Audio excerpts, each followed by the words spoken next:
എല്ലാവർക്കും നമസ്കാരം. ഞാൻ Ramakrishnan TB, SEBI registered research അനലിസ്റ്റാണ്. ഈ വീക്ക്ലി പോഡ്കാസ്റ്റ് കേട്ടതിന് ശേഷം ഡിസ്ക്ലെയിമർ കൂടി വായിച്ചു നോക്കണമെന്ന് താല്പര്യപ്പെടുന്നു. വീണ്ടും വൊളാറ്റിലിറ്റി ഉള്ള ഒരാഴ്ചയാണ് കടന്നുപോയത്. അതേസമയം ഇന്ത്യൻ മാർക്കറ്റ് അതുപോലെ തന്നെ ചൈനീസ് മാർക്കറ്റ്, ഈ രണ്ട് മാർക്കറ്റുകളാണ് വീക്ക് ടു വീക്ക് നോക്കുകയാണെങ്കിൽ കഴിഞ്ഞ ആഴ്ചയിൽ വീക്കായിട്ട് ക്ലോസ് ചെയ്തിരിക്കുന്നത്. ചൈനനെ സംബന്ധിച്ച് നോക്കുകയാണെങ്കിൽ ഓൾമോസ്റ്റ് ഫ്ലാറ്റ് അല്ലെങ്കിൽ സ്ലൈറ്റ്ലി വീക്കേ ഉള്ളൂ. അതേസമയം ഇന്ത്യനെ സംബന്ധിച്ച് നോക്കുകയാണെങ്കിൽ വെള്ളിയാഴ്ചയൊക്കെ നല്ല രീതിയിലുള്ള സെല്ലിംഗ് പ്രഷറാണ് നമ്മുടെ മാർക്കറ്റിൽ കണ്ടത്. അൺഎക്സ്പെക്റ്റഡ് സെല്ലിംഗ് പ്രഷർ ആയിരുന്നു. ഇതിന് പ്രധാനപ്പെട്ട കാരണം മൺസൂൺ വീണ്ടും മോശമാവും ഈ വർഷത്തെ എന്നുള്ളൊരു എക്സ്പെക്റ്റേഷനാണ്. അത്തരത്തിലുള്ള സ്റ്റേറ്റ്മെന്റാണ് മെറ്റ് ഡിപ്പാർട്ട്മെന്റിൽ നിന്ന് വന്നത്. അതിൻ്റെ ഒരു ഇമ്പാക്റ്റ് കൂടിയാണ് നമ്മൾ വെള്ളിയാഴ്ച ഇന്ത്യൻ മാർക്കറ്റിൽ കണ്ടത്. വീക്ക് ടു വീക്ക് ഇന്ത്യൻ മാർക്കറ്റും താഴെയാണ്. അതേസമയം അമേരിക്കൻ ഇൻഡെക്സുകളെല്ലാം തന്നെ വീക്ക് ടു വീക്ക് വീണ്ടും റെക്കോർഡ് ഹൈ ഹിറ്റ് ചെയ്ത് റെക്കോർഡ് ഹൈയിലാണ് വെള്ളിയാഴ്ചയും ക്ലോസ് ചെയ്തിരിക്കുന്നത്.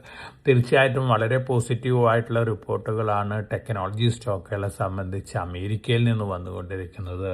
ഒപ്പം ഓൾമോസ്റ്റ് എല്ലാ ടെക്നോളജി സ്റ്റോക്കുകളും വീക്ക് ടു വീക്ക് നോക്കുകയാണെങ്കിൽ ബെറ്റർ ആയിട്ടാണ് അമേരിക്കയിൽ ക്ലോസ് ചെയ്തിരിക്കുന്നത്. മെമ്മറി റിലേറ്റഡ് സ്റ്റോക്കുകൾ, അതുപോലെ തന്നെ സെമി കണ്ടക്ടർ റിലേറ്റഡ് സ്റ്റോക്കുകൾ, ക്വാണ്ടം കമ്പ്യൂട്ടിംഗ് രംഗത്തുള്ള സ്റ്റോക്കുകൾ, ഹ്യൂമനോയിഡ് റോബോട്ടിക് രംഗത്തുള്ള സ്റ്റോക്കുകൾ, ഈ സ്റ്റോക്കുകളൊക്കെ വീണ്ടും മുന്നേറിയിരിക്കുകയാണ്. പല സ്റ്റോക്കുകളും പുതിയ റെക്കോർഡ് ഹൈ ഹിറ്റ് ചെയ്ത് റെക്കോർഡ് ഹൈയിലാണ് അമേരിക്കയിൽ ക്ലോസ് ചെയ്തിരിക്കുന്നത്.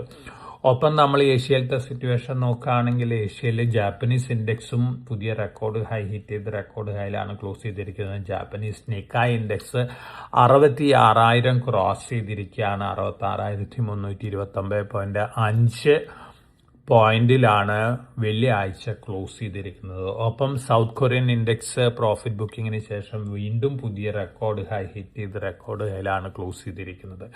തൈവാനിലും ഇൻഡെക്സ് ബെറ്റർ ആയിട്ട് തന്നെയാണ്, റെക്കോർഡ് ഹൈയിൽ തന്നെയാണ് കഴിഞ്ഞ ആഴ്ച ക്ലോസ് ചെയ്തിരിക്കുന്നത്. കഴിഞ്ഞ ആഴ്ച ഒരു ന്യൂസ് വന്നിരുന്നു, ഇന്ത്യനെ തൈവാൻ ഓവർടേക്ക് ചെയ്തിരിക്കുന്നു മാർക്കറ്റ് ക്യാപിറ്റലൈസേഷന്റെ ബേസിസിൽ എന്നുള്ള റിപ്പോർട്ടൊക്കെ വന്നിരുന്നു. തീർച്ചയായിട്ടും ഇന്ത്യനെ ഓവർടേക്ക് ചെയ്തിട്ടുണ്ട്. പക്ഷേ തൈവാനീസ് സ്റ്റോക്ക് മാർക്കറ്റിന്റെ ഓവറോൾ മാർക്കറ്റ് ക്യാപിറ്റലൈസേഷൻ ഇന്ത്യയുടെ $4.88 ട്രില്യൺ കൂടിയിട്ടുണ്ട്. പക്ഷേ ഒരു സ്റ്റോക്കാണ് അറൌണ്ട് $2 ട്രില്യൺ മാർക്കറ്റ് ക്യാപിറ്റലൈസേഷൻ ഉള്ളത്. തൈവാനീസ് സെമി കണ്ടക്ടർ മാനുഫാക്ചറിംഗ് കമ്പനിയാണ്. അറൌണ്ട് $2 ട്രില്യൺ മാർക്കറ്റ് ക്യാപിറ്റലൈസേഷൻ ഉള്ളൊരു കമ്പനി തൈവാനിൽ. ഈ കമ്പനിയുടെ മാർക്കറ്റ് ക്യാപിറ്റലൈസേഷൻ മാറ്റി വെച്ച് കഴിഞ്ഞാൽ തൈവാനീസ് സ്റ്റോക്ക് മാർക്കറ്റിന്റെ മാർക്കറ്റ് ക്യാപിറ്റലൈസേഷൻ വളരെ താഴെയാണ്. അതോടൊപ്പം തന്നെ സൗത്ത് കൊറിയൻ മാർക്കറ്റ് ക്യാപിറ്റലൈസേഷനും $4.58 ട്രില്യൺ എത്തിയിട്ടുണ്ട്. ഇന്ത്യനെ സംബന്ധിച്ച് നമ്മൾ വെള്ളിയാഴ്ചയിലത്തെ കണക്ക് നോക്കുകയാണെങ്കിൽ $4.88 ട്രില്യൺ ആണ്. അപ്പോൾ തൈവാനീസ് സൗത്ത് കൊറിയൻ മാർക്കറ്റിലൊക്കെ 3-4 സ്റ്റോക്കുകളാണ് ഏറ്റവും കൂടുതൽ മാർക്കറ്റ് ക്യാപിറ്റലൈസേഷൻ ഉള്ളത്. ഈ സ്റ്റോക്കുകൾ മാറ്റി വെച്ച് കഴിഞ്ഞാൽ ഇന്ത്യയുടെ മാർക്കറ്റ് ക്യാപിറ്റലൈസേഷനായിട്ട് ഈ രാജ്യങ്ങളുടെ മാർക്കറ്റ് ക്യാപിറ്റലൈസേഷൻ കമ്പയർ ചെയ്യാനായിട്ട് സാധിക്കില്ല. ഇപ്പോൾ ഏറ്റവും ടോപ്പ് നിൽക്കുന്നത് അമേരിക്ക തന്നെയാണ്. അറൌണ്ട് $79 ട്രില്യൺ ആണ് അമേരിക്കൻ സ്റ്റോക്ക് മാർക്കറ്റിന്റെ മാർക്കറ്റ് ക്യാപിറ്റലൈസേഷൻ. സെക്കൻഡ് നിൽക്കുന്നത് ചൈനയാണ്. അറൌണ്ട് $20 ട്രില്യൺ ആണ് ചൈനീസ് മാർക്കറ്റ് ക്യാപിറ്റലൈസേഷൻ വരുന്നത്. അറൌണ്ട് $9 ട്രില്യൺ അടുത്താണ് Japanese stock market capitalization. Around $7.2 trillion ആണ് ഹോങ്കോങ് മാർക്കറ്റ് ക്യാപിറ്റലൈസേഷൻ നിൽക്കുന്നത്. തൈവാനാണ് അഞ്ചാമതായിട്ട് വന്നിരിക്കുന്നത്. തീർച്ചയായിട്ടും ഓവറോൾ സ്റ്റോക്കുകളുടെ എണ്ണത്തിലും അതുപോലെ തന്നെ സ്കാറ്റേർഡ് മാർക്കറ്റ് ക്യാപിറ്റലൈസേഷന്റെ ബേസിൽ നോക്കുകയാണെങ്കിൽ അഞ്ചാമത് ഇന്ത്യ തന്നെയാണ്. എന്നിരുന്നാലും ഒരു സ്റ്റോക്കിന്റെ പിൻബലത്തിൽ തൈവാനീസ് സ്റ്റോക്ക് മാർക്കറ്റ് ഇന്ത്യനെ ഓവർടേക്ക് ചെയ്തിട്ടുണ്ട്. ഇതൊരു ടെമ്പററി ഫിനോമിനൻ ആയിരിക്കും. ഇന്ത്യൻ മാർക്കറ്റ് മറ്റു മാർക്കറ്റുകളായിട്ട് കമ്പയർ ചെയ്യുകയാണെങ്കിൽ ഈ വർഷം അണ്ടർ പെർഫോമർ ആണ്. അതുകൊണ്ട് തന്നെ മാർക്കറ്റ് റാലി ചെയ്യുമ്പോൾ തീർച്ചയായിട്ടും നമ്മുടെ മാർക്കറ്റ് ക്യാപിറ്റലൈസേഷൻ കൂടും, ഓവർടേക്ക് ചെയ്യും എന്നുള്ളൊരു എക്സ്പെക്ടേഷൻ ആണുള്ളത്. ഈ മാർക്കറ്റ് ക്യാപിറ്റലൈസേഷൻ റേസ് എന്ന് പറയുന്നത് പല രാജ്യങ്ങളും ഞാൻ നേരത്തെ സൂചിപ്പിച്ച പോലെ 1, 2, 3, 4 സ്റ്റോക്കുകളിലാണ് ഇന്ത്യനെ ഓവർടേക്ക് ചെയ്തിരിക്കുന്നത്. ഓവറോൾ നോക്കുകയാണെങ്കിൽ ഏറ്റവും സ്ട്രോങ് മാർക്കറ്റ് ഇന്ത്യൻ മാർക്കറ്റ് തന്നെയാണ്. നമ്മൾ വളരെയധികം കമ്പനികളുണ്ട് നമ്മുടെ മാർക്കറ്റിൽ. അതുപോലെ തന്നെ സ്കാറ്റേർഡ് മാർക്കറ്റ് ക്യാപിറ്റലൈസേഷനാണ്, ഓവർ വാല്യുവേഷനൊന്നും തന്നെയില്ല. ഇനി നമ്മൾ European market situation week to week നോക്കുകയാണെങ്കിൽ ഓൾമോസ്റ്റ് എല്ലാ ഇൻഡെക്സുകളും വീക്ക് ടു വീക്ക് ബെറ്റർ ആയിരുന്നു. കമോഡിറ്റികളുടെ കാര്യം നോക്കുകയാണെങ്കിൽ കമോഡിറ്റികൾ വീക്ക് ടു വീക്ക് എല്ലാ കമോഡിറ്റികളും ബെറ്റർ തന്നെയായിരുന്നു. ഗോൾഡ് $4,538.3 പെർ ഔൺസിനാണ് സ്പോട്ട് ഗോൾഡ് ക്ലോസ് ചെയ്തിരിക്കുന്നത് വെള്ളിയാഴ്ച. അതോടൊപ്പം തന്നെ സിൽവർ $25.15 പെർ ഔൺസ് ആണ്. ഒപ്പം സിൽവർ, അലുമിനിയം, സിങ്ക് ഈ കമോഡിറ്റികളെല്ലാം തന്നെ മുന്നേറിയിരിക്കുകയാണ്. അതേസമയം ബ്രന്റ് ക്രൂഡ് ഓയിൽ വീക്കായിട്ടാണ് വെള്ളിയാഴ്ച ക്ലോസ് ചെയ്തിരിക്കുന്നത്. ഇറാൻ, ഇസ്രായേൽ, അമേരിക്ക ക്രൈസിസിന് ഒരു സെറ്റിൽമെന്റ് ഏത് നിമിഷം ഉണ്ടായേക്കും എന്നുള്ള എക്സ്പെക്ടേഷനിലാണ് പൊതുവെ ക്രൂഡ് ഓയിലിന്റെ പ്രൈസസ് താഴെ വന്നിരിക്കുന്നത്. ബ്രന്റ് ക്രൂഡ് ഓയിൽ വെള്ളിയാഴ്ച ക്ലോസ് ചെയ്തിരിക്കുന്നത് $91.12 പെർ ബാരലിനാണ്. അതോടൊപ്പം തന്നെ പുറത്തു വന്നുകൊണ്ടിരിക്കുന്ന ന്യൂസ് ഫ്ലോസ് സൂചിപ്പിക്കുന്നത് ഹോർമുസ് കടലിടുക്കിൽ കൂടി ധാരാളം ഷിപ്പുകളൊക്കെ സഞ്ചാരം സ്റ്റാർട്ട് ചെയ്തിരിക്കുന്നു, പ്രശ്നങ്ങളൊന്നും ഇല്ല എന്നുള്ള റിപ്പോർട്ടുകളുണ്ട്. ഇത് തീർച്ചയായിട്ടും ബ്രന്റ് ക്രൂഡ് ഓയിലിനെ അല്ലെങ്കിൽ ക്രൂഡ് ഓയിലിനെ സംബന്ധിച്ച് സ്ലൈറ്റ് നെഗറ്റീവ് ഇമ്പാക്ട് ഉണ്ടാക്കുന്ന ന്യൂസ് തന്നെയാണ്. ഫർദർ വീണ്ടും ബ്രന്റ് ക്രൂഡ് ഓയിലിന്റെയും അതുപോലെ തന്നെ WTI ക്രൂഡിന്റെ ഒക്കെ പ്രൈസ് താഴെ പോകാനുള്ള സാധ്യതകളുണ്ട്. കഴിഞ്ഞ ആഴ്ചയിൽ ഇന്ത്യൻ റുപ്പി $US ആയിട്ട് കമ്പയർ ചെയ്യുകയാണെങ്കിൽ സ്ലൈറ്റ്ലി ബെറ്റർ ആയിട്ടാണ് ക്ലോസ് ചെയ്തിരിക്കുന്നത്. $95.3845 പെർ ഡോളറിലാണ് ക്ലോസ് ചെയ്തിരിക്കുന്നത്. അതേസമയം പ്രീവിയസ് വീക്കിൽ $95.9558 പെർ ഡോളർ ആയിരുന്നു. തീർച്ചയായിട്ടും ബ്രന്റ് ക്രൂഡ് ഓയിലിന്റെ പ്രൈസ് താഴെ വരിക, അതുപോലെ തന്നെ ഗവൺമെന്റ് പലതരത്തിലുള്ള അനൗൺസ്മെന്റുകളൊക്കെ നടത്തിയേക്കും എന്നുള്ള റിപ്പോർട്ടുകളൊക്കെ ഉണ്ട്. അങ്ങനെ വരികയാണെങ്കിൽ റുപ്പി ഒരു പക്ഷേ ഈ ആഴ്ചയിൽ ഒരു പോസിറ്റീവ് ബയാസ് കാണിക്കാനുള്ള ചാൻസസ് ഉണ്ട്. ഇതൊക്കെയാണ് പൊതുവെയുള്ള ന്യൂസ് ഫ്ലോസ്. ഇനി നമ്മളെ സംബന്ധിച്ച് നമ്മുടെ എക്കണോമി റിലേറ്റഡ് ന്യൂസുകൾ നോക്കുകയാണെങ്കിൽ ഇന്ത്യയുടെ ഫോറസ്റ്റ് റിസർവ് മെയ് 22 അവസാനിച്ചിട്ടുള്ള ആഴ്ചയിൽ വീണ്ടും താഴെ വന്നിരിക്കുകയാണ്. $681.38 ബില്യൺ താന്നിരിക്കുകയാണ്. ഒരാഴ്ചയിലത്തെ ഒരു കുറവ് വന്നിരിക്കുന്ന $7.51 ബില്യൺ ആണ്. ഇത് പൊതുവെ എല്ലാ ആഴ്ചകളിലും RBI പുറത്തുവിടുന്ന കണക്ക് തന്നെയാണ്. ഫോറിൻ പോർട്ട്ഫോളിയോ ഇൻവെസ്റ്റേഴ്സിന്റെ സെല്ലിംഗ് ആണ് ഇതിന് പ്രധാനപ്പെട്ട കാരണം. പക്ഷെ ഫോറിൻ പോർട്ട്ഫോളിയോ ഇൻവെസ്റ്റേഴ്സിന്റെ സെല്ലിംഗ് ക്വാണ്ടം അല്ലെങ്കിൽ അതിന്റെ വോളിയം നോക്കുകയാണെങ്കിൽ മന്ത് ടു മന്ത് കമ്പയർ ചെയ്യുകയാണെങ്കിൽ താന്നുകൊണ്ടിരിക്കുകയാണ്. മാർച്ച് മാസത്തിൽ $12.72 ബില്യൺ അവർ വിറ്റിരുന്നു. അതുപോലെ തന്നെ ഏപ്രിൽ മാസത്തിൽ $6.47 ബില്യൺ സ്റ്റോക്കുകൾ വിറ്റിരുന്നു. അതേസമയം മെയ് മാസത്തിൽ $3.45 ബില്യൺ വർത്ത് സ്റ്റോക്കുകൾ മാത്രമേ വിറ്റിട്ടുള്ളൂ. ഞാൻ കഴിഞ്ഞ പല പോഡ്കാസ്റ്റുകളിലും പറഞ്ഞിരുന്നു ഫോറിൻ പോർട്ട്ഫോളിയോ ഇൻവെസ്റ്റേഴ്സിന്റെ സെല്ലിംഗ് ക്വാണ്ടിറ്റി വോളിയം കുറഞ്ഞുകൊണ്ടിരിക്കുകയാണ്. അത് ഇന്ത്യൻ മാർക്കറ്റിനെ സംബന്ധിച്ച് വളരെ പോസിറ്റീവാണ്. കാരണം നമ്മൾ ഏറ്റവും അണ്ടർ പെർഫോമിംഗ് മാർക്കറ്റാണ് എമർജിംഗ് മാർക്കറ്റുകളിൽ. തീർച്ചയായിട്ടും ഫോറിൻ പോർട്ട്ഫോളിയോ ഇൻവെസ്റ്റേഴ്സിന്റെ സെല്ലിംഗ് വീണ്ടും കുറയുകയാണെങ്കിൽ, അതുപോലെ തന്നെ അവരൊരു ബൈയിങ് മോഡിലേക്ക് മാറുകയാണെങ്കിൽ നല്ല രീതിയിൽ നമ്മുടെ മാർക്കറ്റൊക്കെ വീണ്ടും മുന്നേറാനുള്ള ചാൻസസ് ഉണ്ട്. അതുകൊണ്ട് തന്നെ ഫോറിൻ പോർട്ട്ഫോളിയോ ഇൻവെസ്റ്റേഴ്സിന്റെ സെല്ലിംഗ് ഫിഗേഴ്സ് ഒക്കെ ഒന്ന് വാച്ച് ചെയ്യുന്ന നന്നായിരിക്കും എല്ലാ ഇൻവെസ്റ്റേഴ്സും. അതോടൊപ്പം തന്നെ നമ്മുടെ Q4 റിസൾട്ട് സീസണും ആനുവൽ റിസൾട്ട് സീസണും അവസാനിച്ചിരിക്കുകയാണ്. ഇതുവരെ പുറത്തു വന്നിട്ടുള്ള റിസൾട്ടുകൾ ഓവറോൾ അസസ്മെന്റ് നോക്കുകയാണെങ്കിൽ മിഡ് ക്യാപ്, സ്മോൾ ക്യാപ് കമ്പനികളൊക്കെ ബെറ്റർ ദാൻ എക്സ്പെക്ടേഷൻസ് ആണ് റിസൾട്ടുകൾ കാഴ്ചവെച്ചിട്ടുള്ളത്. അതോടൊപ്പം തന്നെ സെലക്റ്റീവ് ആയിട്ടുള്ള ഫാർമസ്യൂട്ടിക്കൽ കമ്പനികൾ, ഓട്ടോമൊബൈൽ കമ്പനികൾ, മെറ്റൽ രംഗത്തുള്ള സ്റ്റോക്കുകളൊക്കെ ബെറ്റർ ദാൻ എക്സ്പെക്ടേഷൻസ് ആണ്. അതിനനുസരിച്ചിട്ടുള്ള പോസിറ്റീവ് റിയാക്ഷനൊക്കെ ഈ സ്റ്റോക്കുകളിലൊക്കെ ഉണ്ടായിട്ടുണ്ട്. എന്നിരുന്നാലും അടുത്ത ദിവസങ്ങളിലും ഇത്തരത്തിലൊരു പോസിറ്റീവ് ബയാസ് ഈ സ്റ്റോക്കുകളിലൊക്കെ കാണാൻ സാധ്യതയുണ്ട്. പ്രത്യേകിച്ച് Q4 ആനുവൽ റിസൾട്ടുകൾ ബെറ്റർ ദാൻ എക്സ്പെക്ടേഷൻസ് കാഴ്ചവെച്ചിട്ടുള്ള സ്റ്റോക്കുകളിലൊക്കെ ഒരു പോസിറ്റീവ് ബയാസ് വീണ്ടും കണ്ടേക്കാം. കഴിഞ്ഞ ശനിയാഴ്ച നമ്മുടെ വെള്ളിയാഴ്ച ട്രേഡിംഗ് ക്ലോസ് ചെയ്തതിന് ശേഷം അനൗൺസ് ചെയ്തിട്ടുള്ള Q4 റിസൾട്ടുകളുടെ കാര്യം നോക്കുകയാണെങ്കിൽ മിധാനി, അതുപോലെ തന്നെ Mrs Bectors, BF investments, Ageas logistics, Alkem lab, Glenmark pharma excellent result ആയിരുന്നു. അതുപോലെ തന്നെ തിലക് നഗർ ഇൻഡസ്ട്രീസ് ലിക്വർ കമ്പനിയാണ് എക്സലന്റ് റിസൾട്ട് ആയിരുന്നു. ജെനേസിസ് ഇന്റർനാഷണൽ, ഹാപ്പിയസ്റ്റ് മൈൻഡ്സ്, ഈ ടൂളുകളൊക്കെ ഇനീഷ്യലി ഏറ്റവും കൂടുതൽ ഇംപ്ലിമെന്റ് ചെയ്തിട്ടുള്ള ഒരു കമ്പനിയാണ്. ബെറ്റർ ദാൻ എക്സ്പെക്ടേഷൻസ് ആയിരുന്നു ഹാപ്പിയസ്റ്റ് മൈൻഡ്സിന്റെയും Q4 ആനുവൽ റിസൾട്ടുകളെല്ലാം തന്നെ. അതോടൊപ്പം തന്നെ നമ്മൾ ഓർഡർ ബാഗിംഗ് ന്യൂസുകൾ നോക്കുകയാണെങ്കിൽ എൻവിറോ ഇൻഫ്ര വാട്ടർ മാനേജ്മെന്റ് രംഗത്തുള്ള ഒരു കമ്പനിയാണ്, ന്യൂലി ലിസ്റ്റഡ് കമ്പനിയാണ്. നവംബർ 2024 IPO വന്നിരുന്നത്. ഈ കമ്പനി 207 കോടി രൂപയുടെ ഓർഡർ ബാഗ് ചെയ്തിട്ടുണ്ട്. പോസിറ്റീവായിട്ടുള്ള ന്യൂസാണ്. ധാരാളം ഓർഡേഴ്സ് ഈ കമ്പനി ബാഗ് ചെയ്തിരുന്നു കഴിഞ്ഞ ദിവസങ്ങളിലൊക്കെ. ഒപ്പം ഗുജറാത്ത് ആൽക്കലീസ് ഒരു സ്റ്റേറ്റ് ഓൺഡ് PSU കമ്പനിയാണ്. ഈ കമ്പനി വലിയ രീതിയിലാണ് ഇപ്പോൾ ന്യൂ ജനറേഷൻ സ്പെഷ്യാലിറ്റി കെമിക്കൽസിൽ, അതുപോലെ തന്നെ ഹൈഡ്രജൻ പെറോക്സൈഡ് ഒക്കെ ഉണ്ടാക്കാൻ പോകുന്നത്. EVകളിൽ, അതുപോലെ തന്നെ ബാറ്ററികളിലൊക്കെ യൂസ് ചെയ്യുന്ന പല സ്പെഷ്യാലിറ്റി കെമിക്കൽസും ഉണ്ടാക്കാനുള്ള തയ്യാറെടുപ്പിലാണ്. സെമി കണ്ടക്ടർ രംഗത്തൊക്കെ ധാരാളം യൂസസ് ഉള്ള ഇൻപുട്ടുകളാണ് ഈ കമ്പനി വീണ്ടും പ്രൊഡ്യൂസ് ചെയ്യാൻ പോകുന്നത്. സ്റ്റേറ്റ് ഓൺഡ് PSU ആണ്. അതുകൊണ്ട് തന്നെ വലിയ രീതിയിലുള്ള മൂവ്മെന്റ് ഒന്നും നമുക്ക് എക്സ്പെക്ട് ചെയ്യാൻ സാധിക്കില്ല. എന്നിരുന്നാലും പോസിറ്റീവായിട്ടുള്ളൊരു ബയാസ് തന്നെയാണ് ഈ സ്റ്റേറ്റ്മെന്റിൽ നിന്നൊക്കെ നമുക്ക് ഈ കമ്പനീനെ കുറിച്ച് കാണാനായിട്ട് സാധിക്കുന്നത്.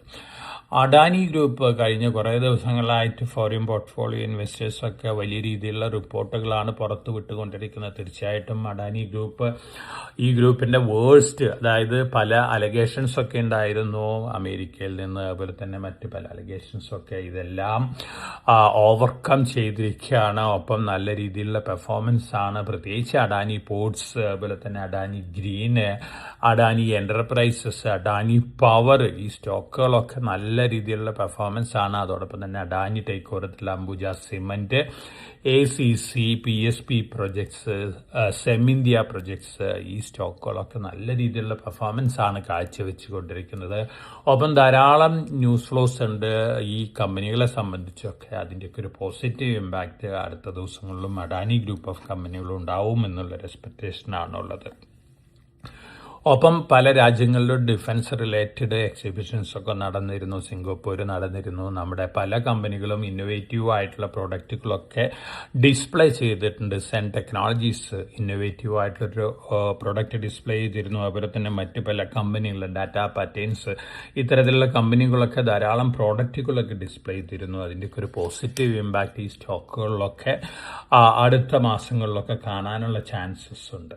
ഇനി നമ്മൾ ഓവറോൾ എക്കണോമിയിൽ നമ്മുടെ ചിപ്പ് ഇൻപുട്ടുകൾ, അതായത് ചിപ്പ്, സെമി കണ്ടക്ടറുകളൊക്കെ ഉണ്ടാക്കാനായിട്ട് യൂസ് ചെയ്യുന്ന റോ മെറ്റീരിയൽസ് ഒക്കെ ഇമ്പോർട്ട് ചെയ്തിട്ട് കഴിഞ്ഞ 9 വർഷത്തെ കണക്ക് നോക്കുകയാണെങ്കിൽ അറൗണ്ട് $150 ബില്യൺ ആണ് ഇതിന് ചെലവാക്കിയിരിക്കുന്നത്. തീർച്ചയായിട്ടും ഇന്ത്യയിൽ വലിയ രീതിയിൽ സെമി കണ്ടക്ടർ മാനുഫാക്ചറിങ് ഒക്കെ തുടങ്ങിക്കഴിഞ്ഞാൽ ഇത്തരത്തിലുള്ള ഇമ്പോർട്ടിനെയൊന്നും ഡിപ്പെൻഡ് ചെയ്യേണ്ട ആവശ്യമില്ല. എന്നിരുന്നാലും 2035 ആവുമ്പോഴേക്കും $240 ബില്യൺ ആയിട്ട് ഇത്തരത്തിലുള്ള ഇമ്പോർട്ട് കൂടുന്നുള്ള റിപ്പോർട്ടുകളൊക്കെ ഉണ്ട്. ഗവൺമെന്റ് അതിനനുസരിച്ചുള്ള തീരുമാനങ്ങളൊക്കെ എടുക്കാനുള്ള ചാൻസസ് ഉണ്ട്. ഇത് പൊതുവെ നമ്മുടെ ഫോറസ്റ്റ് റിസർവിന് അല്ലെങ്കിൽ റുപ്പിക്കൊക്കെ പ്രഷർ നൽകുന്ന ഒരു കാര്യമാണ്. നിങ്ങളുടെ അറിവിലേക്കായിട്ട് തന്നിട്ടുള്ള ഒരു ന്യൂസ് മാത്രമാണ്. ഒപ്പം നമ്മൾ ഓവറോൾ പെർഫോമൻസും മറ്റ് ന്യൂസ് ഫ്ലോസ് ഒക്കെ നോക്കുകയാണെങ്കിൽ GRS ഷിപ്പ് ബിൽഡിംഗ് രംഗത്തുള്ള ഒരു PSU കമ്പനിയാണ്. കമേഴ്സ്യൽ ഷിപ്പ് ബിൽഡിങ്ങിലും വലിയ രീതിയിലുള്ള മുന്നേറ്റമാണ് ഈ കമ്പനി നടത്തിക്കൊണ്ടിരിക്കുന്നത്. 2024 ജർമ്മനിയിൽ നിന്ന് 4 വെസൽസിന്റെ ഒക്കെ ഒരു ഓർഡർ ബാഗ് ചെയ്തിരുന്നു. 4ാമത്തെ കമ്പനിയുടെ കീഴിൽ അവർ ഓൾറെഡി അൺവെയിൽ ചെയ്തിരിക്കുകയാണ്. തീർച്ചയായിട്ടും പോസിറ്റീവായിട്ടുള്ള ന്യൂസാണ്. ഫർദർ ഒരു പക്ഷേ 8 വെസൽസിനുള്ള ഓർഡർ കൂടി കിട്ടാനുള്ള ചാൻസസ് ഉണ്ട്. അപ്പോൾ ഡിഫൻസ് രംഗത്ത് നിന്ന് മാറി കമേഴ്ഷ്യൽ ഷിപ്പ് ബിൽഡിംഗ് രംഗത്ത് ഈ കമ്പനി അതിൻ്റെതായ ഒരു വ്യക്തിമുദ്ര പതിപ്പിച്ചിരിക്കുകയാണ്. അപ്പോൾ GRSനെ സംബന്ധിച്ച് പോസിറ്റീവ് ആയിട്ടുള്ള ന്യൂസാണ്. ഒപ്പം ഷിപ്പിംഗ് രംഗത്തിന് പൊതുവെ ധാരാളം പോളിസി മെഷേഴ്സ് ഒക്കെ ഗവൺമെന്റ് അനൗൺസ് ചെയ്തിട്ടുണ്ട്. മറ്റ് ഷിപ്പിംഗ് കമ്പനികളെ സംബന്ധിച്ച് ഇത് പോസിറ്റീവ് തന്നെയാണ്. റീസെന്റ് ആയിട്ട് ഷിപ്പ് ബിൽഡിംഗിലേക്ക് വലിയ രീതിയിൽ ഇൻവെസ്റ്റ്മെന്റ് നടത്തിയിട്ടുള്ള ടിറ്റഗ്ര റെയിൽവേ സിസ്റ്റം, അതുപോലെ Cochin ship yard, Mazagon dock, Swan defence and heavy industries, ഈ കമ്പനികളെ സംബന്ധിച്ചൊക്കെ പൊതുവെ ന്യൂസുകൾ പോസിറ്റീവാണ്.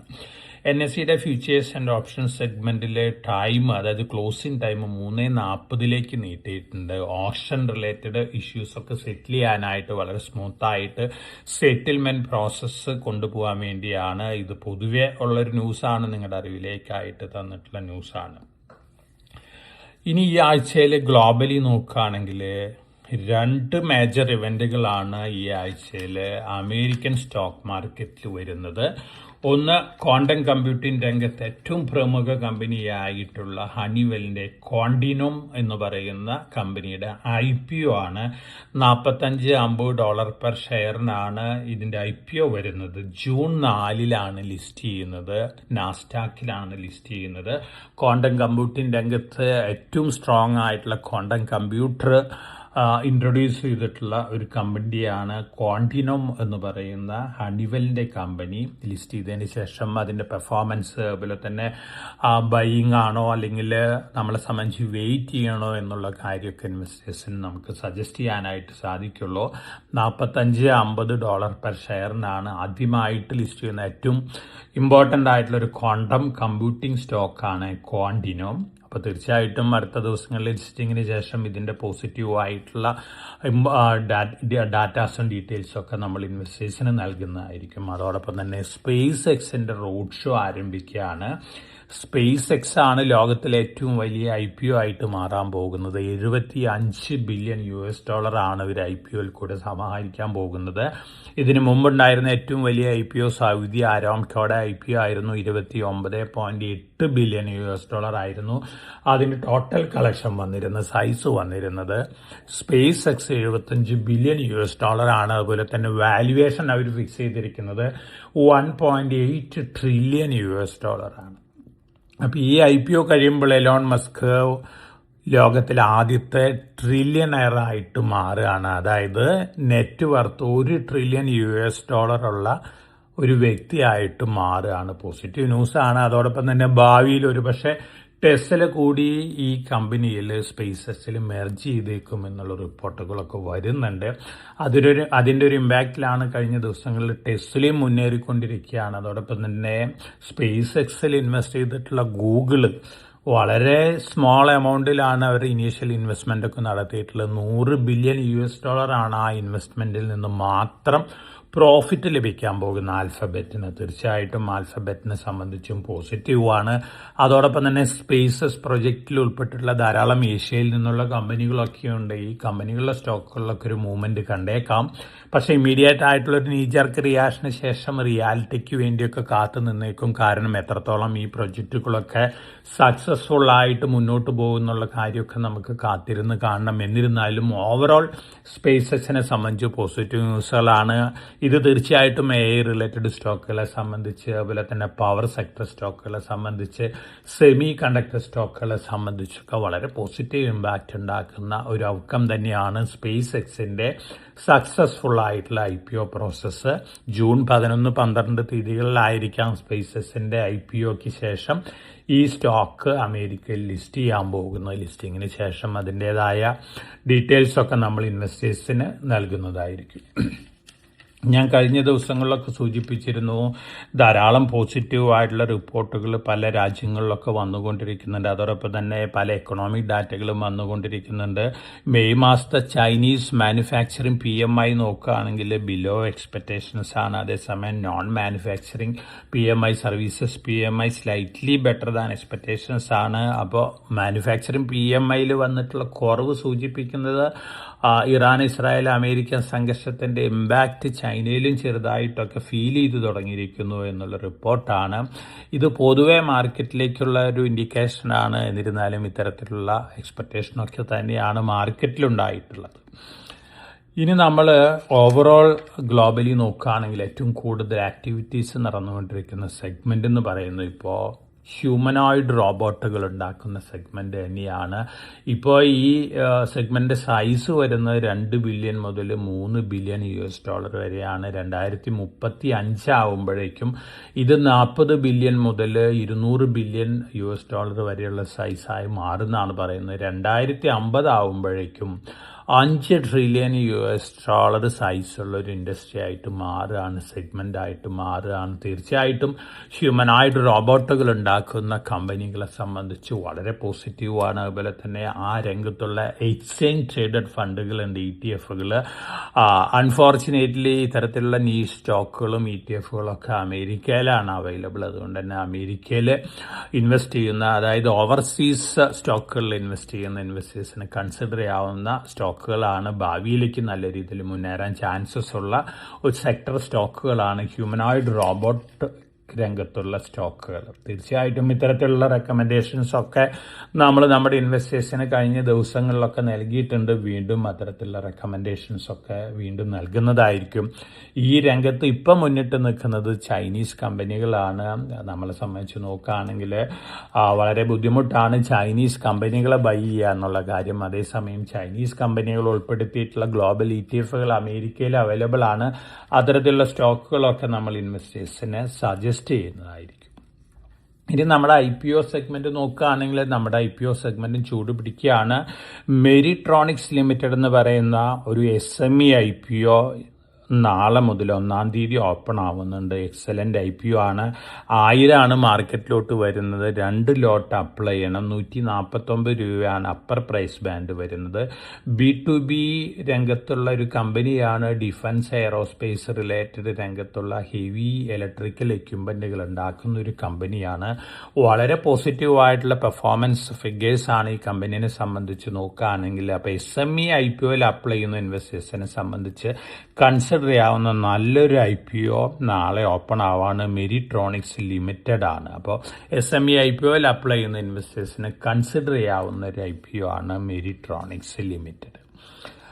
ഇനി ഗ്ലോബലി നോക്കുകയാണെങ്കിൽ ധാരാളം ഇന്നോവേഷൻസ് ഓരോ ദിവസവും റിപ്പോർട്ട് ചെയ്യുന്നുണ്ട്. അത്തരത്തിൽ ഒരുപക്ഷെ അടുത്ത വർഷങ്ങളിൽ ഏറ്റവും കൂടുതൽ ഹ്യൂമൻ ബീയിങ്സിന് ബെനിഫിഷ്യൽ ആയിട്ടുള്ള ഒരു ഇന്നോവേഷൻസ് ആണ് ഓസ്ട്രേലിയയിലത്തെ ഒരു കമ്പനിയും അതുപോലെ തന്നെ സിഡ്നി യൂണിവേഴ്സിറ്റിയും കൂടി കണ്ടുപിടിച്ചിരിക്കുന്നത്. വളരെ പോസിറ്റീവാണ്. ഒരു നാനോ എനർജൈസ്ഡ് കോട്ടിംഗ് ആണ്, അതായത് ഒരു പെയിൻ്റാണ് കണ്ടുപിടിച്ചിരിക്കുന്നത്. ഈ പെയിൻറ് റൂഫുകളിലൊക്കെ അടിച്ചു കഴിഞ്ഞാൽ 97% സൺലൈറ്റിനെ അത് റിഫ്ലക്റ്റ് ചെയ്യും. അതായത് സൺലൈറ്റ് ഉള്ളിലേക്ക് കടക്കില്ല. അതിനനുസരിച്ച് നമ്മുടെ ടെമ്പറേച്ചറൊക്കെ താഴെ നിർത്തും. അപ്പോൾ കൂളിംഗ് പ്രൊട്ടക്റ്റ് ചെയ്യാൻ വേണ്ടിയുള്ളൊരു പെയിൻ്റാണ്. തീർച്ചയായിട്ടും വളരെ ബിഗ് ഇന്നോവേഷൻ തന്നെയാണ്. ഇപ്പോൾ അതിൻ്റെ ടെസ്റ്റിംഗ് നടന്നുകൊണ്ടിരിക്കുകയാണ്. കമേഴ്ഷ്യൽ പ്രൊഡക്ഷൻസ് ഒന്നും തന്നെ സ്റ്റാർട്ട് ചെയ്തിട്ടില്ല. ഡ്യൂ പോയിന്റ് ഇന്നോവേഷൻസ് അതുപോലെ തന്നെ യൂണിവേഴ്സിറ്റി ഓഫ് സിഡ്നിയാണ് ഈ ഇന്നോവേറ്റീവ് ആയിട്ടുള്ള പ്രൊഡക്റ്റ് കണ്ടുപിടിച്ചിരിക്കുന്നത്. ഇത് നിങ്ങളുടെ അറിവിലേക്കായിട്ട് തന്നിട്ടുള്ള ഒരു ന്യൂസാണ്. ഈ ടെസ്റ്റിങ്ങിന് ശേഷം ഈ പെയിന്റ് ഒഫീഷ്യലി കമേഴ്ഷ്യൽ പ്രൊഡക്ഷൻ ആരംഭിക്കുകയാണെങ്കിൽ AC-യുടെ യൂസേജ് ഒക്കെ കുറയും. ഇത് ഇൻഡയറക്റ്റ് ആയിട്ട് AC കമ്പനികളെ സംബന്ധിച്ച് സ്ലൈറ്റ് നെഗറ്റീവ് ആണ്. അതോടൊപ്പം തന്നെ ഇതിൻ്റെ സൈഡ് ഇഫക്റ്റുകൾ ഈ പെയിന്റിൽ നിന്ന് വേറെ എന്തെങ്കിലും സൈഡ് ഇഫക്റ്റ് ഒക്കെ വരുന്നുണ്ടോ എന്നുള്ള കാര്യമൊക്കെ കാലം തെളിയിക്കേണ്ടതാണ്. എന്നിരുന്നാലും ഇത്തരത്തിലുള്ള ഇന്നോവേഷൻസ് ഒക്കെ വന്നുകൊണ്ടിരിക്കുകയാണ്. ഇതൊക്കെയാണ് പൊതുവെയുള്ള ന്യൂസ് ഫ്ലോസ്. നമ്മൾ കഴിഞ്ഞ 6 മാസമായിട്ട് നമ്മുടെ ഇൻവെസ്റ്റേഴ്സിന് ഓവർസീസ് റിലേറ്റഡ് സ്റ്റോക്കുകളൊക്കെ റെക്കമെൻഡ് ചെയ്യുന്നുണ്ട്. ഒപ്പം ധാരാളം ഇൻവെസ്റ്റേഴ്സ് നമ്മൾ മുമ്പ് അനൗൺസ് ചെയ്തിരുന്ന ബോർഡർലെസ് എന്ന് പറയുന്ന കമ്പനിയിൽ കൂടെ ലിബറലൈസ്ഡ് റെമിറ്റൻസ് സ്കീമിൽ കൂടെ ഓർഡിനറി ഇന്ത്യൻസും അതുപോലെ തന്നെ NRIs അവരുടെ NRI അക്കൗണ്ടിൽ നിന്ന് ഇത്തരത്തിലുള്ള സ്റ്റോക്കുകളിലൊക്കെ ഇൻവെസ്റ്റ് ചെയ്തിട്ടുണ്ട്. നല്ല റിട്ടേൺ ആണ് ഇൻവെസ്റ്റേഴ്സിനൊക്കെ ലഭിച്ചുകൊണ്ടിരിക്കുന്നത്. കഴിഞ്ഞ ദിവസങ്ങളിൽ നമ്മൾ ഇത്തരത്തിലുള്ള റെക്കമെൻഡേഷനൊക്കെ നൽകിയിരുന്നു. ഇപ്പം നമ്മൾ ഇൻവെസ്റ്റേഴ്സിന് നൽകുന്നത് NSE-യുടെ ഫോറിൻ സ്റ്റോക്കുകളിൽ ഇൻവെസ്റ്റ് ചെയ്യാനുള്ള ഒരു സെഗ്മെന്റ് ഉണ്ട്. ഗിഫ്റ്റ് സിറ്റിയിലുള്ള NSE IX എന്ന് പറയുന്ന ഈ എക്സ്ചേഞ്ചിൽ കൂടിയാണ് ഷെയർ വെൽത്ത് ഇൻവെസ്റ്റേഴ്സിന് ഇത്തരത്തിലുള്ള സൗകര്യമൊക്കെ ഒരുക്കിയിട്ടുള്ളത്. അപ്പോൾ ലിബറലൈസ്ഡ് റെമിറ്റൻസ് സ്കീമിൽ കൂടെ ഇപ്പോൾ ഒരു റെസിഡന്റ് ഇന്ത്യന് $2.5 ലക്ഷം പെർ ഇയർ ഓവർസീസ് സ്റ്റോക്കുകളിലും ETF-കളിലും മ്യൂച്വൽ ഫണ്ടിലൊക്കെ ഇൻവെസ്റ്റ് ചെയ്യാനായിട്ട് സാധിക്കും. ഒരുപക്ഷെ അടുത്ത ദിവസങ്ങളിൽ ഗവൺമെൻറ് ഇതിൻ്റെ ലിമിറ്റ് കുറയ്ക്കാനുള്ള ചാൻസസ് ഉണ്ട്. $1.25 ലക്ഷം ആയിട്ട് കുറയ്ക്കാനുള്ള ചാൻസസ് ഉണ്ടെന്നൊക്കെ പറയുന്നുണ്ട്. എന്നിരുന്നാലും ഓർഡിനറി ഇൻവെസ്റ്റേഴ്സിനെ സംബന്ധിച്ച്, സ്മോൾ ഇൻവെസ്റ്റേഴ്സിനെ സംബന്ധിച്ച് നെഗറ്റീവ് ഒന്നുമല്ല. അപ്പോൾ സ്മോൾ ഇൻവെസ്റ്റേഴ്സിന് ഇന്ത്യയിലിരുന്നു കൊണ്ട് ഗ്ലോബൽ സ്റ്റോക്കുകളിൽ ഇൻവെസ്റ്റ് ചെയ്യാനുള്ള അവസരം കൂടി ഇന്ത്യയിലത്തെ NSE ഒരുക്കിയിട്ടുണ്ട്. ഷെയർ വെൽത്ത് അത്തരത്തിലുള്ള രജിസ്ട്രേഷനൊക്കെ എടുത്ത് ഇൻവെസ്റ്റേഴ്സിനെ ആഡ് ചെയ്തുകൊണ്ടിരിക്കുകയാണ്. നമ്മുടെ സ്റ്റോക്ക് മാർക്കറ്റിൽ വലിയ രീതിയിൽ ഫ്ലക്ച്വേഷൻസ് ഒക്കെ ഉള്ളൊരു മാർക്കറ്റാണ്. അതുപോലെ തന്നെ നമ്മളെ സംബന്ധിച്ച് നീഷ് കമ്പനികൾ വളരെ കുറവാണ്. R&Dയിലൊക്കെ ഹ്യൂജായിട്ട് സ്പെൻഡ് ചെയ്താൽ മാത്രമാണ് ഒരു ഇന്നോവേറ്റീവ് ആയിട്ടുള്ള ഒരു പ്രൊഡക്റ്റൊക്കെ കണ്ടുപിടിക്കാനായിട്ട് സാധിക്കുള്ളൂ. അൺഫോർച്ചുനേറ്റ്ലി അല്ലെങ്കിൽ ഫോർച്ചുനേറ്റ്ലി ഇന്ത്യയിൽ വളരെ ചുരുക്കം കമ്പനികളേ ഉള്ളൂ. അപ്പം നമ്മളെ സംബന്ധിച്ച് ധാരാളം കമ്പനികൾ അമേരിക്കയിൽ, സൗത്ത് കൊറിയയിൽ, ജപ്പാനിൽ, അതുപോലെ തൈവാനിലൊക്കെ അവൈലബിൾ ആണ്. ഡയറക്റ്റായിട്ട് നമുക്ക് ഇവിടെയൊക്കെ ഇൻവെസ്റ്റ് ചെയ്യണമെങ്കിൽ ലിബറലൈസ്ഡ് റെമിറ്റൻസ് സ്കീമിൽ കൂടെ മാത്രമേ സാധിക്കുള്ളൂ. അത്തരത്തിലുള്ള ഫെസിലിറ്റി ഷെയർവെൽത്ത് ഒരുക്കിയിട്ടുണ്ട്.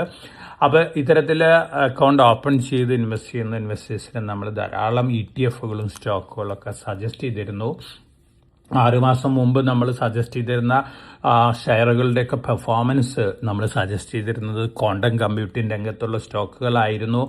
അതിൽ നമ്മൾ സജസ്റ്റ് ചെയ്തിട്ടുള്ള ക്വാണ്ടം കമ്പ്യൂട്ടിംഗ് രംഗത്തുള്ള ഒരു സ്റ്റോക്കിൻ്റെ അപ്രീസിയേഷൻ തന്നെ നോക്കുകയാണെങ്കിൽ $4.12 പെർ ഷെയറാണ് നമ്മൾ സജസ്റ്റ് ചെയ്തപ്പോഴത്തെ അന്നത്തെ പ്രൈസ്. പല ഇൻവെസ്റ്റേഴ്സും ആ പ്രൈസിലാണ് ഇൻവെസ്റ്റ് ചെയ്തിരുന്നത്. കഴിഞ്ഞ വെള്ളിയാഴ്ച ക്ലോസ് ചെയ്തിരിക്കുന്നത് $28 പെർ ഷെയറിനാണ്. അപ്പോൾ അതിൻ്റെ ഒരു അപ്രീസിയേഷൻ നോക്കുക. ഇത് എനർജസ് കോർപ്പറേഷൻ എന്ന് പറയുന്ന ഒരു കമ്പനിയാണ്. അതോടൊപ്പം തന്നെ D-Wave ക്വാണ്ടം നല്ല രീതിയിലാണ് മുന്നേറിയിരിക്കുന്നത്. അതോടൊപ്പം തന്നെ മറ്റൊരു സ്റ്റോക്കാണ് IonQ ഇൻകോർപ്പറേഷൻ എന്ന് പറയുന്നത്. ഈ 3 ക്വാണ്ടം കമ്പ്യൂട്ടിംഗ് റിലേറ്റഡ് സ്റ്റോക്കുകളെ സജസ്റ്റ് ചെയ്തിരുന്നതിൽ IonQ ക്വാണ്ടം ഡബിൾ ചെയ്തിട്ടുണ്ട്. അതുപോലെ തന്നെ എനർഗസിൻ്റെ അപ്രീസിയേഷൻ എന്ന് പറയുന്നത് ഹ്യൂജ് ആണ്. $4.12 നിന്ന് $28. അപ്പോൾ അതിൻ്റെ അപ്രീസിയേഷൻ നിങ്ങൾക്ക് ഊഹിക്കാം. അതോടൊപ്പം തന്നെ നമ്മൾ കഴിഞ്ഞ ദിവസങ്ങളിലൊക്കെ ഹ്യൂമനോയിഡ് റോബോട്ടിക് രംഗത്തുള്ള പല ETF-കളും ഇൻവെസ്റ്റേഴ്സിനൊക്കെ സജസ്റ്റ് ചെയ്തിരുന്നു. നമ്മൾ മെമ്മറി റിലേറ്റഡ് സ്റ്റോക്കുകളെ ബേസ് ചെയ്തിട്ടുള്ള മെമ്മറി ETF-കളും സജസ്റ്റ് ചെയ്തിരുന്നു. ഈ മെമ്മറി ETF അറൗണ്ട് 25% ആണ് നമ്മുടെ റെക്കമെൻഡേഷന് ശേഷം അപ്രീഷിയേറ്റ് ചെയ്തിട്ടുള്ളത്. അതോടൊപ്പം തന്നെ പുതിയ 2 ETF-കളും കൂടി നമ്മൾ ഇൻവെസ്റ്റേഴ്സിന് കഴിഞ്ഞ ദിവസങ്ങളിലൊക്കെ സജസ്റ്റ് ചെയ്തിരുന്നു. അതോടൊപ്പം തന്നെ അമേരിക്കയിലെ ഡ്രോൺ മാനുഫാക്ചറിങ്ങിനൊക്കെ വലിയ രീതിയിലുള്ള ഫിസിക്കൽ സപ്പോർട്ടാണ് അമേരിക്കൻ ഗവൺമെൻറ് കൊടുക്കാൻ പോകുന്നത്. അപ്പോൾ അത്തരത്തിൽ ഡ്രോൺ സ്റ്റോക്കുകളിൽ ഇൻവെസ്റ്റ് ചെയ്യുന്ന ഇൻവെസ്റ്റേഴ്സിനുള്ള സ്റ്റോക്കുകളും നമ്മൾ സജസ്റ്റ് ചെയ്തിരുന്നു. ട്രംപിൻ്റെ ഫാമിലി ഇൻവെസ്റ്റ് ചെയ്തിട്ടുള്ള അൺയൂഷ്വൽ മെഷീൻസ്, ഈ കമ്പനിയുടെ പെർഫോമൻസ് നോക്കുകയാണെങ്കിൽ അമേരിക്കൻ ഗവൺമെൻറ് അനൗൺസ്മെൻറ്റ് വന്നതിന് ശേഷം വ്യാഴം വെള്ളിയായിട്ട് ഈ സ്റ്റോക്കിൻ്റെ അപ്രീസിയേഷൻ വന്നിരിക്കുന്ന അറൗണ്ട് 70% ആണ് അൺയൂഷ്വൽ മെഷീൻസിൻ്റെ അപ്രീസിയേഷൻ വന്നിരിക്കുന്നത്. അപ്പോൾ ട്രംപിൻ്റെ ഫാമിലിയും കൂടി ഉള്ള കാരണം സ്പെക്കുലേറ്റേഴ്സ് അല്ലെങ്കിൽ പൊസിഷണൽ ട്രേഡേഴ്സൊക്കെ ഈ സ്റ്റോക്കിലും വലിയ രീതിയിലുള്ള പൊസിഷൻസൊക്കെ ക്രിയേറ്റ് ചെയ്യുന്നുണ്ട്. അപ്പോൾ ഇത്തരത്തിലുള്ള ETF-കൾ അതുപോലെ തന്നെ സ്റ്റോക്കുകളൊക്കെ നമ്മുടെ ഇൻവെസ്റ്റേഴ്സിന് നമ്മൾ നൽകുന്നതാണ്. അതായത് റെക്കമെൻഡേഷൻസ് നമ്മൾ നമ്മുടെ റിസർച്ച് പാക്കേജുകളിൽ ഉൾപ്പെടുത്തിയിട്ടുണ്ട്. ഈ പാക്കേജുകൾ സബ്സ്ക്രൈബ് ചെയ്ത് കഴിഞ്ഞാൽ ഇത്തരത്തിലുള്ള സ്റ്റോക്കുകളിലൊക്കെ ലിബറലൈസ്ഡ് റെമിറ്റൻസ് സ്കീമിൽ കൂടെ ഓർഡിനറി ഇന്ത്യൻ ഇൻവെസ്റ്റേഴ്സിന് അപ്ലൈ ആവുന്നതാണ്. ഇത്തരത്തിൽ അപ്ലൈ ചെയ്യുന്ന ഇൻവെസ്റ്റേഴ്സിന് ഓവർസീസ് സ്റ്റോക്ക് മാർക്കറ്റിൽ അപ്ലൈ ചെയ്ത് പ്രോഫിറ്റ് ലഭിക്കുമ്പോൾ 1 വർഷത്തിനുള്ളിൽ പ്രോഫിറ്റ് ബുക്ക് ചെയ്ത് ഇന്ത്യയിലേക്ക് കൊണ്ടുവരികയാണെങ്കിൽ നോർമൽ ടാക്സ് ബ്രാക്കറ്റിലുള്ള ടാക്സ് ഇവിടെ ഇന്ത്യയിൽ കൊടുക്കേണ്ടി വരും. ഓവർസീസ് ടാക്സ് 0 ആണ്. അതേസമയം 1 വർഷം കഴിഞ്ഞിട്ടാണ് നമ്മൾ പ്രോഫിറ്റ് ബുക്ക് ചെയ്ത് വരികയാണെങ്കിൽ ഇവിടെ ലോങ് ടൈം ക്യാപിറ്റൽ ഗെയിൻസ് മാത്രമേ അട്രാക്റ്റ് ചെയ്യുള്ളൂ. 12.5% long time capital gains tax പ്രോഫിറ്റിന്മേൽ കൊടുക്കേണ്ടി വരും. വളരെ അട്രാക്റ്റീവ് ആണ് ഓവർസീസ് സ്റ്റോക്കുകളിലുള്ള ഇൻവെസ്റ്റ്മെൻറ്റ്, അതുപോലെ തന്നെ ETF-കളിലുള്ള ഇൻവെസ്റ്റ്മെൻറ്റ്, മ്യൂച്വൽ ഫണ്ടിലുള്ള ഇൻവെസ്റ്റ്മെൻറ്റൊക്കെ. NSE INX-ൽ കൂടെ NSEയുടെ ഇന്റർനാഷണൽ എക്സ്ചേഞ്ചിൽ കൂടെ ഇത്തരത്തിലുള്ള ഇൻവെസ്റ്റ്മെൻറ്റ് ഫെസിലിറ്റി ഷെയർവെൽത്ത് ഇൻവെസ്റ്റേഴ്സിന് ഒരുക്കിയിട്ടുണ്ട്. എല്ലാവരും അതായത് ഓവർസീസ് സ്റ്റോക്കുകൾ ഇൻവെസ്റ്റ് ചെയ്യാനായിട്ട് താല്പര്യമുള്ള ഇൻവെസ്റ്റേഴ്സ് ഈ ഫെസിലിറ്റി ഉപയോഗപ്പെടുത്തണമെന്നാണ് ഞാൻ റിക്വസ്റ്റ് ചെയ്യുന്നത്. ഇതൊക്കെയാണ് പൊതുവെയുള്ള ന്യൂസ് ഫ്ലോസ്. ഇനി നമ്മളെ സംബന്ധിച്ച് ഈ ആഴ്ച നമ്മൾ എക്സ്പെക്റ്റ് ചെയ്യുന്നത് ഒരു വൊളാറ്റിലിറ്റി തന്നെയാണ്. നമ്മളെ സംബന്ധിച്ചുള്ള മേജറായിട്ടുള്ള ഒരു കോസ് ഫോർ കൺസേൺ എന്ന് പറയുന്നത് ബ്രന്റ് ക്രൂഡ് ഓയിലിൻ്റെ പ്രൈസ് കൂടിക്കൊണ്ടിരിക്കുന്നതാണ്.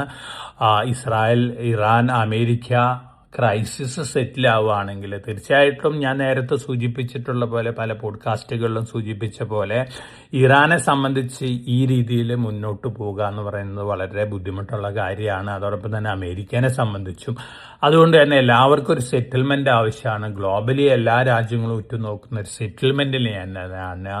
അപ്പോൾ അടുത്ത ദിവസങ്ങളിൽ അത്തരത്തിലുള്ള സെറ്റിൽമെന്റ് ഉണ്ടാവും എന്നുള്ള എക്സ്പെക്ടേഷൻ ആണുള്ളത്. അങ്ങനെ വരികയാണെങ്കിൽ തീർച്ചയായിട്ടും ഗ്ലോബൽ മാർക്കറ്റുകളൊക്കെ നല്ല രീതിയിൽ മുന്നേറിയേക്കാം.